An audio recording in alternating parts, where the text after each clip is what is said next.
Sidang Verdi Sambo ditunda sepekan untuk evaluasi. Lalu pertanyaannya adalah apa strategi baru bagi jaksa untuk membuktikan pembunuhan berencana Sambo? Kita akan bahas bersama dengan pakar hukum pidana Asep Iwan dan kuasa hukum keluarga Brigadir Yosua Yonatan Baskoro. Selamat petang Bapak-bapak.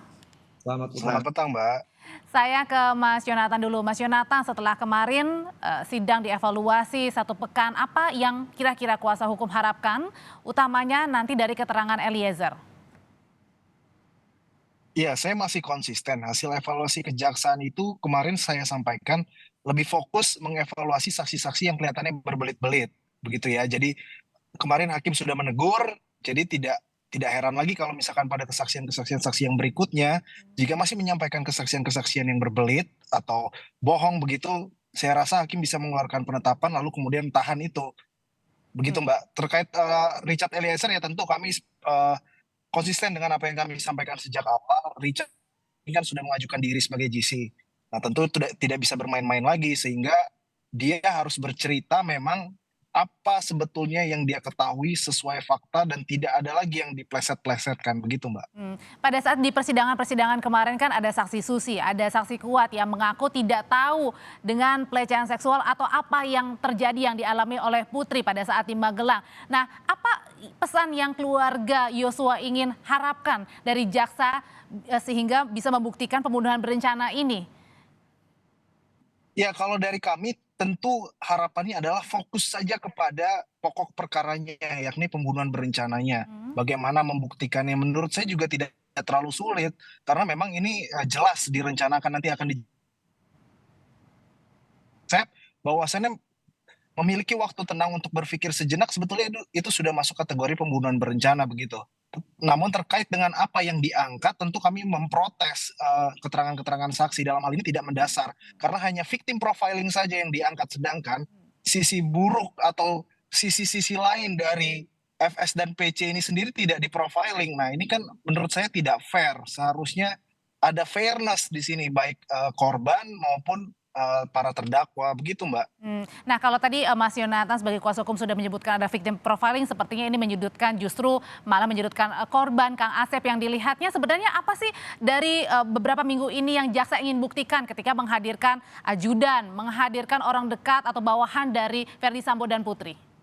Ya, yang pertama memang betul katakan nih guru saya Jonathan ini guru saya ya. Jadi yang pertama ya kok konsentrasi aja karena jaksa itu mendakwa dengan pembunuhan atau menghilangkan atau merusak barang bukti undang-undang ITE. Jadi mainnya di situ, nggak usah tanya yang lain-lain gitu. Satu itu. Kedua, kalau sekarang ada isu ada lempar ya profilnya almarhum J, sekarang kan siapa saksinya? Susi aja sama siapa? Si Kuat yang suka bohong aja kan tidak tahu. Kalau tidak tahu RR juga jadi siapa yang tahu? Nah, sekarang anggap aja lah benar si almarhum J ini wah dia apa pilihan berganda ya, pilihan berganda kan yang tadi waktu itu pemain di klub malam ya tuh, saya sama Jonathan dulu sekalian main klub malam tuh, terus yang seksual misalkan, kemudian banyak pacarnya ya. Sekarang nah hukumnya kan itu kan buktinya nggak ada. Kalau itu memang ada harus jadi berkas, selama jadi berkas ya nggak bisa gitu, katakan itu juga ada misalkan ya. Jadi ini artinya persidangan ini selama beberapa minggu ini belum fokus ya kepada pembuktian untuk pembunuhan berencana ini, masih di luar saja gitu? Ya mungkin pada konsentrasinya buyar, mau ngelihatnya mungkin lebih senangnya ngegosip tadi klub malam karena memang suka klub malam, pilihan ganda mungkin ikut pilihan ganda, dikiranya pemain bulu tangkis. Jadi ke sana semua. Padahal kan sekarang ketika jaksa menyerahkan dakwaan itulah yang diperiksa dasarnya. Saya mengerti pihak-pihak tertentu yang supaya mengalihkan kepada pilihan berganda tadi atau kekerasan seksual tadi. Ya dia akan membuktikan bahwa itu pembunuhannya spontan, dia melakukan itu bisa dimaafkan, tidak bisa kan dengan adanya katakan sekali lagi mohon maaf, nah seandainya misalkan J melakukan itu semua kan tidak dengan cara dibunuh, jangan kan dibunuh, dikepret aja nggak boleh, apalagi sekarang dicari. Ingat loh, menuduh orang yang sudah meninggal ya sekali lagi dan merugikan kliennya tiga ya, sekarang pasalnya ada itu baik delik aduan maupun delik biasa ya, dan itu saya kira kriminal. Jadi saya kira orang yang sudah meninggal tidak hanya secara yuridis ya ada pasalnya ya 230 dan 231. Sekali lagi, secara etis aja nggak boleh. Kita kan nggak boleh orang meninggal itu tutupi aibnya. Mikul dubur mendem jero. Secara agama juga agama apapun nggak boleh orang meninggal itu ya tutup aibnya. Nah sekarang kok ngapain buka? Yang diadili itu kan Sambo ya dan 5 orang itulah ya termasuk E. Tapi kan bukan C. Yang ngapain nyari-nyari yang sudah meninggal gitu, mencari apanya? Justru kan ketika J ini dibunuh gitu. Nah, Oke, udah kalau gitu pertanyaan selanjutnya adalah siapa saksi-saksi yang harusnya dihadirkan ke depan bagi jaksa penuntut umum untuk membuktikan pembunuhan berencana ini, Mas Yosua? Mas Mas Yonatan Yonatan, mungkin. ya, mohon maaf. tua. Ya, menurut saya tentu hasil evaluasi kejaksaan kemarin ya yang saya baca adalah memang katanya ada indikasi saksi-saksi bohong ya. Karena terpengaruh oleh live katanya. Pengadilannya disaksikan live sehingga mempengaruhi begitu sehingga nanti ada kemungkinan sidangnya tidak live begitu. Nah, tapi apa yang mau saya sampaikan di sini adalah jaksa-jaksa ini sendiri kita juga belum tahu siapa saja yang dihadirkan sampai saat ini. Hmm. Nah, apa itu dirahasiakan atau bagaimana sebetulnya kita tidak tahu. Tapi yang jelas adalah kita berharap saksi-saksi yang dihadirkan nanti tentu saksi-saksi yang betul-betul melihat, mendengar, dan mengalami begitu Mbak. Sehingga tidak bias kemana-mana. Dan yang tadi kembali ke poin awal yang saya sampaikan, kalau memang ternyata saksinya masih itu-itu aja, nah saya mohon kalau memang sudah evaluasi, sudah ada indikasi kebohongan, masih bisa berbohong lagi, menurut saya udah waktunya untuk ditahan dan ditetapkan sebagai tersangka. Karena mereka udah di bawah sumpah loh, mereka tidak bisa main-main. Hmm. Kalau gitu Kang Asep sendiri melihatnya siapa sih saksi-saksi yang seharusnya dihadirkan untuk memperkuat dakwaan dari JPU ini? Kan sampai sekarang ini belum terlihat juga ya ada ahli begitu misalnya. Nah, sekarang kan tinggal yang di kelompok 5, katakanlah mereka yang 4 terdakwa, PC, PS, KM, RR. Kan si E dulu lah, kalau E kan sejak awal udah JC, udah diakui kejujurannya. Kan dia tinggal terbuka semua, dia udah mengakui menembak, membunuh atas perintah jabatan yaitu FS. Nah, sekarang dia mengakui 3 atau 4 kali tembakan. Faktanya lukanya beberapa dan beberapa terdengar suara tembakan. Kan tinggal dibuktikan siapa yang menembak selain kalau udah mengakui 3-4, nanti kan ahli balistik akan membuktikan nih peluru yang keluar tidak 3-4 kali, tapi lebih dari 4 kali. Terus luka juga ya yang menentukan juga salah satunya adalah kenapa luka dari belakang keluar dari hidung dari depan. Berarti ada yang menembak dari posisi mana gitu kan. Nah, sekarang tinggal ahli balistik nanti yang membuktikan sesuai dengan ahli forensik. Nah kan alat bukti salah saksi. Kalau saksi sudah cukup lah, tinggal silang aja yang 5 itu ya. Tinggal yang 5 tuh silang itu selesai. Nanti bersesuaian, itu akan bersesuaian dengan forensik. Lukanya di mana, kata balistik dia nembak lebih 3 kali, ada yang lebih nembak ya. Kalau udah jelas sudah mengakui sejak awal bahwa dia telah menembak 3-4 kali atas perintah. Tapi ternyata faktanya ya lebih dari 3, makanya tentukan nanti keterangan ahli ya. Keterangan ahli siapa? Ahli balistik, ahli forensik, udah cukup kok ya. Kemudian nah tadi surat ahli hasil forensik dan ahli balistik. Berarti selanjutnya adalah ahli-ahli yang dihadirkan ya, tidak perlu saksi lagi. Nah, tinggal itu kan silang yang 5 itu kan. Nggak usah yang sering saya katakan, mohon maaf ya, saksi-saksi yang sudah tidak berkenan menghabiskan durasi ya, ngapain juga gitu didengar orang-orang itu, tidak ada kaitannya. Karena sudah terbukti ini 340 itu merampas nyawa. Nyawanya jelas yang hilang siapa? Almarhum Joshua, diakui keluarganya kelompok 12 jam itu ya, kliennya Pak Jonathan itu kan sudah kehilangan orang itu, ada pembicaraan Reza maupun keluarganya pacarnya itu ya almarhum. Nah, sekarang tinggal siapa yang menghilangkan nyawa? Udah mengakui. Nah, cuman ketika mengakui, nah kaitannya dengan FS, PC, RM, KM. Nah, kita berharap si RR juga kan mendukung pernyataan kalau itu jangan udah selesai. Maka saya bilang udah selesai, tinggal ahli balistik, ahli forensik, surat ya dihadirkan, kemudian itu aja cukup saya kira. Berarti artinya adalah ahli-ahli yang dihadirkan ya ke depannya, bukan saksi-saksi lagi gitu ya, Kang Asep ya?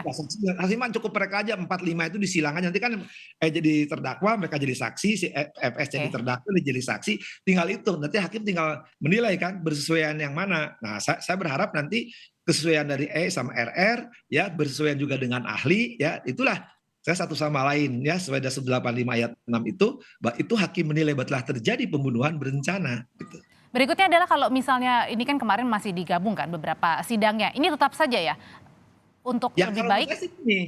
ini aturannya Undang-Undang LPSK pasal 10 dan 10A jelas tidak boleh kalau itu sedang digabung, karena kan biar maksimal mengeksplor bahwa Karena itu JC. sebagai JC itu diatur di undang-undang, karena kita juga telah meratifikasi beberapa konvensi internasional menjadi undang-undang ya. Itu ada 2 konvensi internasional diratifikasi dan kita punya LPSK, jadi 3 undang. Kalau yang lain digabung terserahlah, tapi kalau untuk digabung dengan lain situasi psikologisnya itu undang-undangnya ada gitu, walaupun di undang LPSK kata dapat.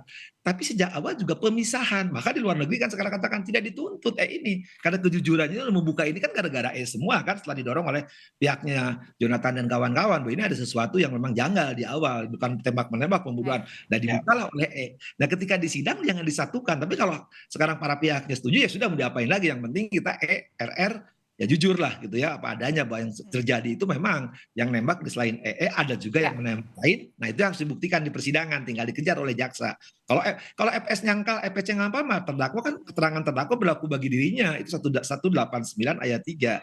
Ya, silakan berikutnya Mas Yonatan.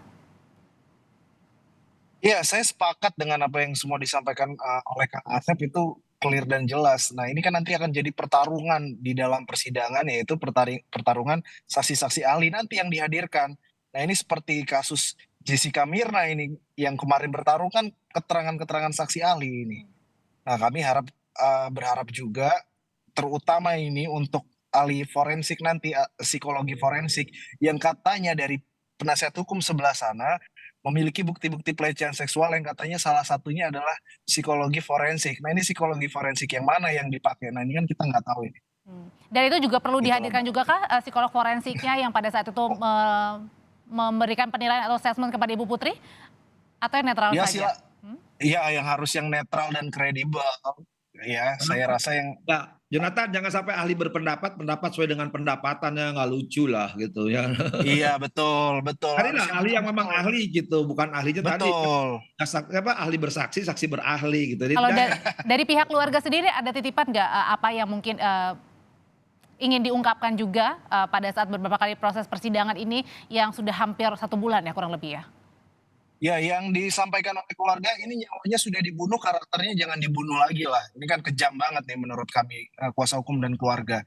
Nah, termasuk juga tadi yang saya bilang, sempat saya sampaikan di awal tadi, adalah fairness. Jadi kalau memang mau gali profiling si korban, ya profiling juga terdakwanya dong, dengan menghadirkan yang tadi Kang Asep sampaikan, ahli yang betul-betul ahli, begitu. Hmm.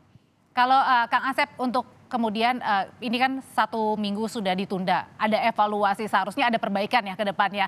Nah berikutnya lagi kalau ada evaluasi lagi seharusnya diiyakan saja atau tidak perlu? Karena kan ini sudah makan 1 minggu nih evaluasinya. yang pertama istilah evaluasi di hukum acara nggak ada, itu kan mengada-ada aja jaksa mengumumkan evaluasi, yang nggak ada lah. Ya sekarang kadang penilaian terhadap alat-alat bukti yang dihadirkan di persidangan ini, pembuktian itu udah akui lah. Sebenarnya kan kita jujur aja karena ini karena supaya media menyiarkan KTT 20 gitu kan. Nah itu aja sebenarnya. Nah sekarang kan tinggal kembali ke hukum acara. Tadi misalkan katakan ya, satu, saksi itu dipilah dan dipilih. Artinya yang tidak penting nggak usah lah. Karena kita tinggal membuktikan 340 yang menurut pendapat saya sudah terbukti 340 tuh ya. Kedua, misalkan tadi, nah untuk mendukung 340 jaksa itu tinggal memilih dan memilah. Kedua, di pertanyaan nanti di pertanyaan yang tidak perlu nggak usah ditanyain lagi. Jangan jaksa ikut-ikutan. Apakah ada kelasan seksual? Dan saksi yang sudah pernah tidak usah lagi, misalnya kayak Susi ya sampai dihadirkan 2 kali misalnya. Itu dihadirkan ngapain jadi si milikiti? Kalau saya udah tinggal ditahan, Jumat itu tinggal ditahan jadi terdakwa, bukan tersangka lagi malah terdakwa ya. Karena itu 1 Jumat mengatur langsung diperiksa ya. Maka saya bilang si kemudian si siapa satu lagi itu si satu lagi ada yang pembantu juga kan. Nah lupa nama. Udah bukan Romer mah udah mulai Kodir. Nah Susi, Kodir, ada tiga orang ya, satu lagi Susi, Kodir, itu nggak usah lah dihadirkan. Kalau Romer udah mulai taat gitu, patuh gitu kan, udah mulai ke jalan Sirotol Mustaqim, jalan yang lurus dia ya. Tapi kalau yang itu ngapain dihadirkan gitu, hanya mendengar habis durasi. Jadi sekarang lagi bagaimana jaksa ya sesuai fungsinya dia membuktikan dakwaannya. Nah sekarang kalau soal ahli mah nggak ada ngalah, hakim tidak terikat oleh keterangan ahli. Cuman kan kalau ahli yang memeriksa tadi balistik dan forensik, ya betul-betul memeriksa almarhum jenazah itu terikat hakim karena jelas itu memeriksa. Tapi kalau ahli nanti ahli-ahli apa lainnya membuktikan kelainan dan kelainan lain, jangan-jangan ahlinya udah punya kelainan. Baik, oke, saya terakhir akan ke kuasa hukum dari Brigadir Yosua, Mas Yonatan. Adakah kemungkinan nanti keluarga juga siap kalau lagi akan dihadirkan dalam persidangan?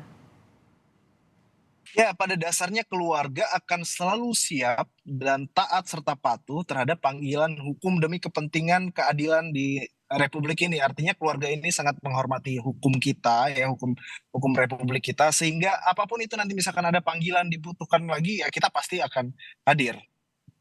Terima kasih kuasa hukum Yosua Yonatan Baskoro dan pakar hukum pidana Asep Iwan Iriawan sudah berbagi informasi di Kompas Petang jelang sidang nanti pekan depan akan dilanjutkan kembali untuk pembunuhan berencana Verdi Sambo dan kawan-kawan.